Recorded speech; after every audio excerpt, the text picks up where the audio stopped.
Замърсяването на въздуха е сериозен екологичен проблем, който застрашава както нашето здраве, така и планетата.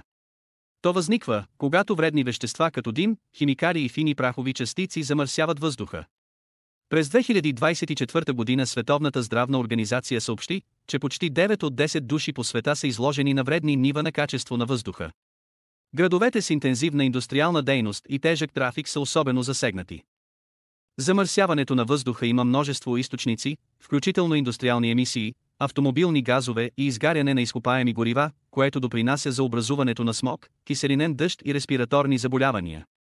Замърсяването на въздуха е причина за над 7 милиона преждевременни смъртни случаи всяка година, като най-често срещаните последствия са заболявания на дихателната система и сърдечни болести.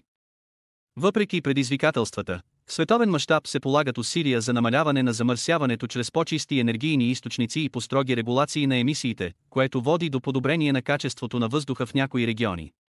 Въпреки че замърсяването на въздуха остава критичен проблем, разбирането му е първата стъпка към по-чист и по-здравословен въздух за всички.